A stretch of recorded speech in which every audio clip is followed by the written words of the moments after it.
you've probably tried posting about it to your Instagram stories. That is number one. You might have even posted it to your community if you've got one. We don't care if we get 100,000 downloads if those people aren't the right kind of people. They're not your ideal clients. If we don't then have a way to convert them in some way to become leads, to get on your email list, and to become part of your ecosystem. Hello and welcome to the Big Vision Business Owners podcast. This is the place for business owners that have a message that they want to share with the world. And we'll be talking on this podcast about how to get seen online, how to raise your visibility and actually get your message out there so that you can have that impact on the world. We are all about creating a true connection with your audience, building a community around your podcast, what you do, that feeds into your business, that can lead to growth, leads, and more sales. And finally, we're all about changing the world, changing the way the world thinks by helping you to share your message so you can have that impact, leave that lasting legacy, and be part of greater change in the future.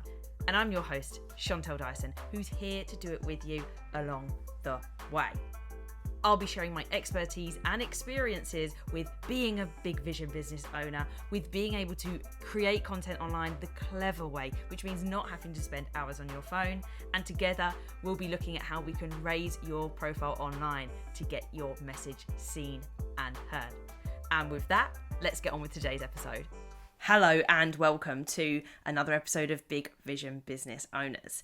And today we're going to be tackling that dilemma that you have if you have a podcast. And that is the dilemma of trying to get the podcast seen by more people. This is the essence of every podcaster's issues, right? Whether it's in business or not, but we're going to be talking from a business perspective. We want people to see our podcast. Now, there is a big difference between someone that is just a podcaster that is trying to build revenue through the download numbers of their podcast, and alongside that probably has a YouTube channel where the monetization's a bit stronger and you can actually make money from the ad revenue on YouTube, and then of course get your own sponsorships. You need to show a level of downloads, a level of listeners, committed people that are loyal to your brand and your podcast to generate that. In your business, it is not such a big pressure to get the big numbers. It's a little bit different because we don't care if we get 100,000 downloads if those people aren't the right kind of people. They're not your ideal clients. And even more importantly, we don't want them if we don't then have a way to convert them in some way to become leads, to get on your email list, and to become part of your ecosystem, joining your community, downloading freebies, whatever it might be. But whichever type of podcaster you are trying to get more people to see it. And a lot of people started a podcast to get seen online more. Now, a podcast is great.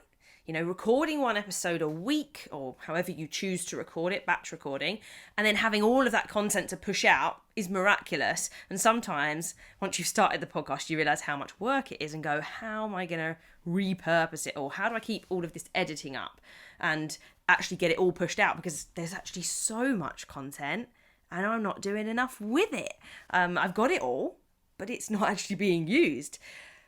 But there are ways to actually get more eyes on your podcast that don't just fall to social media. Of course, I'm going to talk a little bit about social media because it is a big section of it, but it's not the only way to get more eyes on your business, which will ultimately bring in more leads.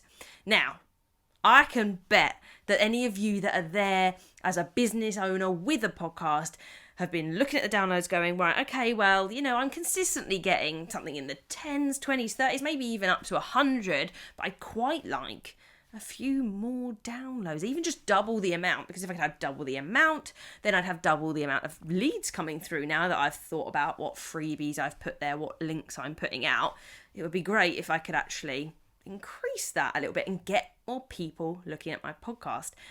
And from what I observe, I'm in a lot of groups, I speak to a lot of business owners, and I find that I know the kind of things that they're going to have tried, which you've probably tried posting about it to your Instagram stories. That is number one. Sharing that your episode's been released, showing that you've got a new episode out. Hey, look at this, it's on Spotify, have a little listen. Great.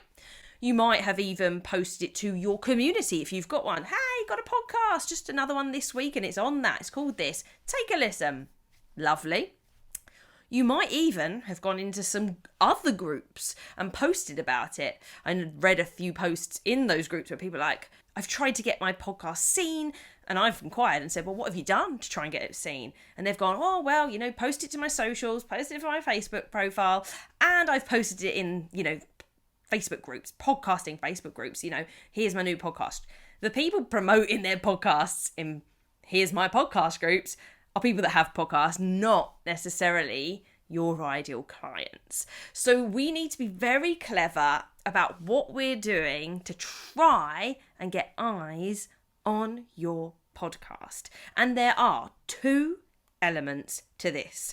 There is the promotion side and the content side. And I'm going to be covering both of these in today's episode and go into the detail. I've touched on some, but let's really look at some of the methods that you can use to get your podcast seen by more people. When it comes to promotion, as I've already explained, a lot of people default to social media. It makes sense. It's free, it's quick and easy, and doesn't take a lot for us to put, most of the time, some sort of content together to get it out on social media. I've done the same and it does work. The Single Girl's Guide to Life, I can predominantly put down the success of that podcast being because of how well I took the content and repurposed it, or had someone do that for me at a certain time. There was a level I got to where I was doing some of it, the video side predominantly, while somebody else then made the carousels and took the blog post, took the episodes and turned them into something else. I started by doing that myself, and at a certain level I went, I've got to get someone else to do that for me, which is why we now offer that as a service, both editing your podcast for you and doing some of the repurposing too, because it takes the bit away from what you want to do. But that is the way to do it. So sharing that you've got a new episode out is lovely, and that's nice to remind your followers, your loyal followers of the podcast and you, that you've got a new podcast out. But it's not going to necessarily activate people to go and listen, because a title, unless it's very, very good, which, let's be honest, we can make the titles good, we can practice that, and you'll know all about kind of clickbaity headlines, and you have to play a little bit about that. You don't have to go super baity, but you do want to instill the need for someone to go and listen. And that's what we need to convey when we're posting on social media. We need to either raise their curiosity in some way, we need to make them feel a particular way, which could be understood, heard, listened to, or you go the other route, which you'll know there's certain content creators out there, which is like anger and opposition, and that's where you get the opinionated pieces coming out. You just need to grab their attention. So you're not selling the whole podcast episode to them, you're giving them glimmers of little snippets that are going to grab their attention for a particular reason. That's the game we're in, attention grabbing at that point. There's a clever way to do that, where you don't have to be posting everything all the time, and we can streamline that to be able to put a few videos out on Instagram, which repurpose onto Facebook, YouTube Shorts, TikTok, and then you've got blog posts, LinkedIn post, carousels on Instagram for a bit more of a kind of connection piece over the attention pieces. That's how to use social media correctly. But social media isn't the only thing you can do to get more people listening to your podcast. When I thought about putting this episode together, I was instantly drawn back to a book called Contagious, and it's nothing to do with viruses quite. The idea, obviously, the contagion is a knock-on effect, but it's the way to get more people talking about your podcast or your product, service, etc. And it comes back to some really basic principles like word of mouth. Podcasts, we know, actually succeed the most when people are recommended something. And the book in general backs that up. When somebody tells you to listen to something, the same way you get a referral in a business, you are more inclined to use that person or to take up on that service or that product because, depending on who's told you, you're more likely to trust that person. It feels more authentic, it's more candid to get that referral and recommendation. And the same can be said for podcasts. So this is when it then comes into like the element of content, because we need to make sure our content is shareable and that it says something to people where they go, oh, like I hadn't seen it that way, or I hadn't thought about that. And when it came to the Single Girl's Guide to Life, people weren't used to, my understanding, weren't used to hearing someone talk positively about single life. And therefore, they would find it, and if they did have one other single friend, they might share it. I can say there weren't loads of shares to stories, and I think that's because the feeling of being single is a little bit personal. And it's so very difficult, therefore, to get people to share it on Instagram because they don't want to advertise that they're trying to deal with their singlehood. It's quite a private occasion. So unless they've got a friend that they're quite close to, whether they're met through the Single Girls Club, etc., they might send it across. Have you listened to this episode? But I didn't really get the shares. Every now and then, admittedly, thank you to those that did that, if you're listening to this podcast, strangely. But, you know, that kind of sharing level is what can create that contagious effect. Shares, which is why they're so valuable on social media platforms. A share is valuable. So you want to try and encourage your audience to share your content. And the more shareable it is, which usually means they really relate to it, or it's something they haven't thought of, it gave them a shift, a difference in their feeling, that is more likely when they're going to share, whether privately or publicly. Now, in terms of word of mouth, we also need to consider that we are our biggest advocates for our podcast. I'm going to ask you one question quite simply right now, and that is, when, in person, did you last tell someone enthusiastically that they should listen to your podcast and that you had an episode that was perfect for them? When was the last time that you opened up WhatsApp, copy and pasted the link to your episode and went, we were talking about that the other day, I was thinking of you when I made this, take a listen. Because you have the power in your phone, in your hand already, to share your content in a more personal way.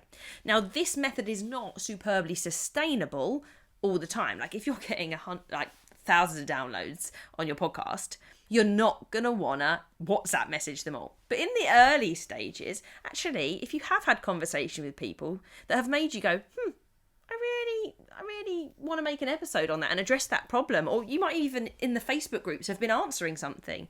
If you're using that technique to get known in your industry in general, you'll be going into Facebook groups and you'll be answering questions on podcasts.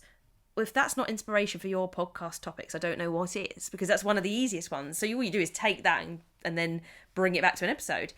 But that's inspiration. And then you can go back to that person saying, I explained it here in a few bullet points. I've actually made a full podcast episode on it now. Here you go. Put it back in the group. What's the harm? I know some groups don't like you promoting yourself, but this is a little bit different in the way that you're promoting because you've actually made it as a result of them being there.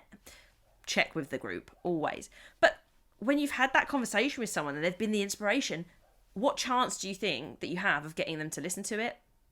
And don't get me wrong, if you've got a strong network that you can call upon and send an episode to and they'll listen blindly, that is lovely. It's great to have the support of your friends, of fellow entrepreneurs, etc. But we're in the game of trying to get more people that are going to become leads or are already leads to moving through. So that then becomes this idea of, well, when you release an episode, share it with your prospects. The prospects that you were thinking of or that you think this episode can help with, share it with them. Because everyone's in your pipeline to be shared free information before they ever become a customer. It's what's going to build the trust. So if you are already in the stage, you've had a call, they've said, not right now, it's later on in the year, send them directly. Hey, I've got this new episode out. When we spoke on the phone, we discussed this element, and this is the podcast I think might help you.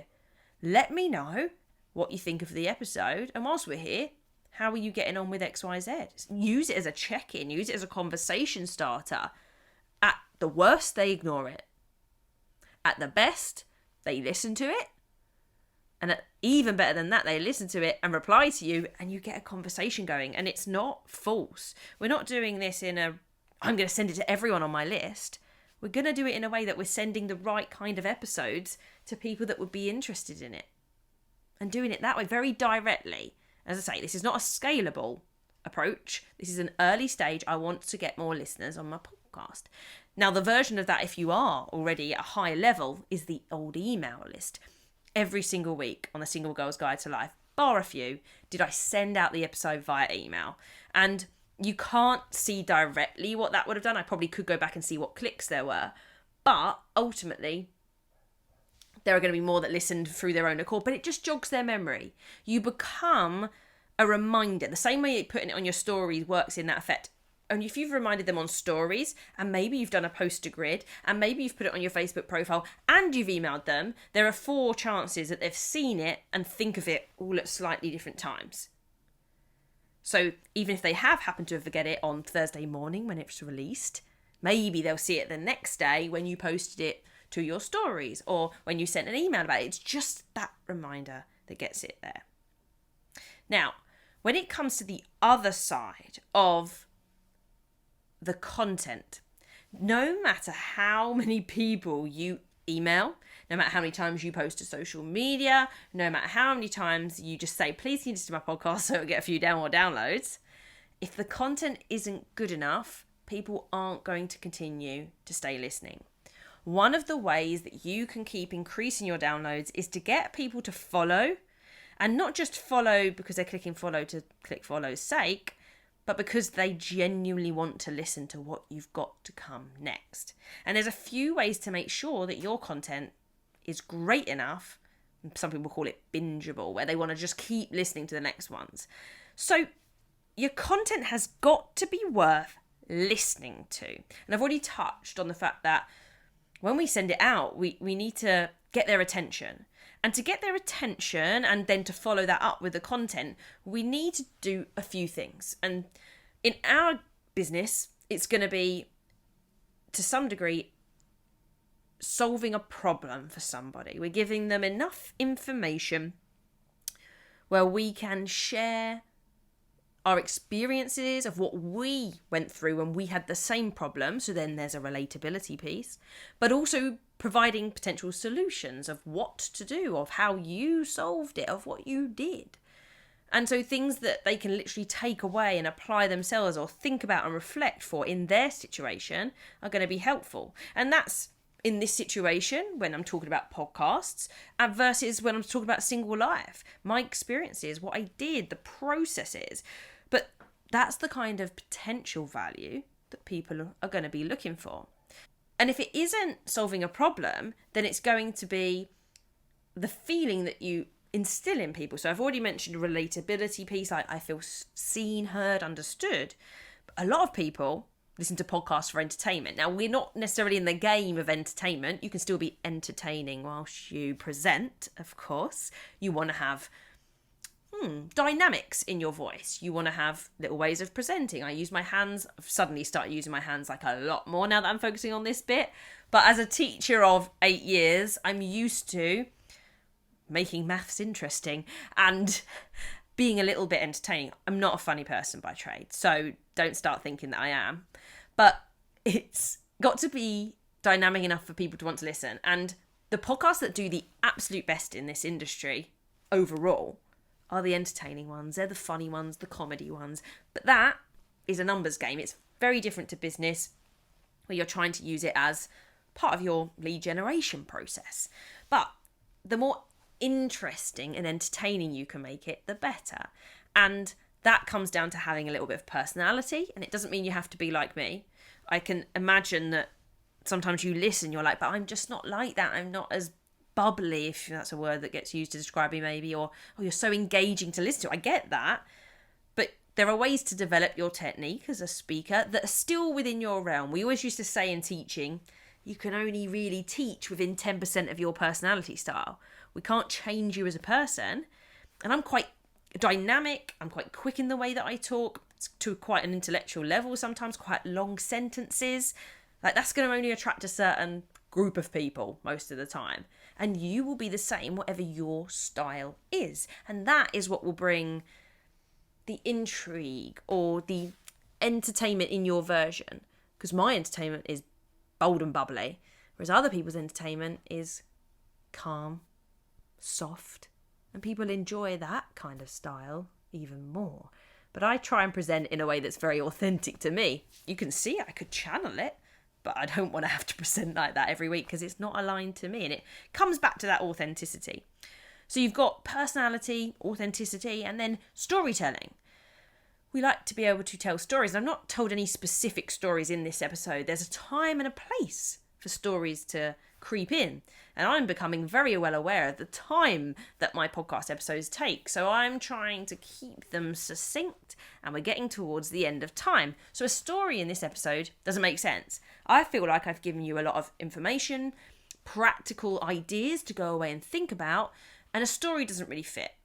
But a story can be powerful, especially if it really relates to what you're trying to say. And I often give reference to The Single Girl's Guide to Life. There are plenty of other stories that I have shared on previous episodes. You don't have to have a story every episode, but it is a technique to think about and include in your process to make your podcast stand out compared to others. I've already talked previously on an episode, which I'll make sure is in the show notes, on making sure that you stand out online by having an opinion. This one has less opinion in it. Other people might say, well, there's other ways to promote your podcast, like PR and press. Very true, there are. I think they're also valuable. They're not always accessible to people, in my opinion. So making sure that your content represents you and your brand is one thing, because then you're going to attract the right people in. Then you've got to think about the shareable content, the stuff that's useful, makes them feel a certain way, and gets people listening for longer. And then there's structure behind what you're doing and making sure that it is consistent. And by consistency, I don't mean posting every week, though I think that that's a very important part of podcasting because you want to fit into people's lives. But by consistency, I mean the consistency that you show up, the consistency of what you talk about, so that your podcast is not just like, I'm going to talk about anything I want to talk about each week. Because that means that me as an audience member, as a listener, I don't know what I'm going to get each week. And unless I'm really sold on you as a person and that's it, which, again, I want something out of this. So unless you're already a celebrity, I don't really know what I'm getting out of it just by it being you. But you've got to have a way that people know what they're going to get from your podcast. So from The Single Girl's Guide to Life, it was always about single life. Everything and anything to do with that, mostly from a millennial perspective, a child-free millennial perspective. And I threw divorce in there because that was my experience, but I realised that wasn't the experience of most people in my audience, but it's very much part of my story. I just didn't yap on about it. I think I would reference it in most, but to really go in on it, 1 in every 8, say, I'd talk about the end of a relationship more than I would divorce. On this podcast, we're actually in the experimentation phase, and welcome, I'm inviting you in on the experiment. So I want to investigate the idea of hyper niches and niching. Niching always scares people. I've niched into teaching people about podcasts, getting more leads through podcasting, starting a podcast, growing a podcast, etc. My podcast was always a little bit broader than that, based on how that worked for The Single Girl's Guide to Life. I'm about to head into an experimentation phase where we're going into a hyper niche, and every episode is in some way about podcasting. And there's a few different content pillars I've got, but I still have those content pillars. So welcome to the first official episode that is directly just about podcasts. You'd have heard it before. This podcast has episodes on podcasts, but it was always intermixed with online visibility in general. This is going that next layer in on niching, the one that scares everyone. And I'm going to see for 90 days what it does. But even then, I have content pillars. I have 4 that I'm going to stick between, and I can change them if I think one's not working, but I've mapped out 12 weeks. So as far as I'm concerned, I found 12 titles that worked within that content pillars. I did the same for The Single Girl's Guide to Life. 2 became very, very apparent early on. Well, 3 but 2 came as a result of experimenting. So the first was single life, second dating, third loneliness. The fourth changed quite a lot, never really settled on it. It was making friends, it was solo trips, it was kind of blurry, that one, but it kept me in my lane and people knew what to expect from my podcast. And it wasn't all about dating. I really didn't want to talk all about dating. It wasn't all about being lonely in single life. There was a variety, and that seemed to work to some degree. But I do wonder now, especially with me trying hyper niching here, what would have happened if I had just solidly gone dating. And that's why I feel compelled to do this now. So I'm not saying that is exactly what works, but what it does mean is that I'm consistent. No matter what my approach is, Single Girl's Guide to Life, Big Vision Business Owners version 1, which was online visibility and being seen as a big vision business owner. This one, very much podcast. It's going to be interesting to see what effect that is, but always had 4 content pillars, kept me in my lane, and I knew what kinds of things I was going to talk about so my audience knew what to expect each week, and it would help them know what they were going to get, what the topics were going to be, what I was about. Ta-da. And that's going to then, if they like it, they're going to come back, or they're going to binge your episodes. There are 2 types of listeners: the ones that are going to listen consistently week on week, and there are those that once they find you just want to listen to everything, or a good amount. So that summarizes how you can get your podcast seen by more people, to double your views, to find ways that you might have overlooked or might not have been executing properly. Promotion and content. Think of ways that you can get specific people to listen to your episode, and make sure your episode is bloody good enough for them to want to listen more, to want to share it with other people privately, and for you to get some amazing clips and quotes out of it so that you can promote your own podcast to other people. Until next time, everybody, keep changing the way the world thinks, one podcast at a time.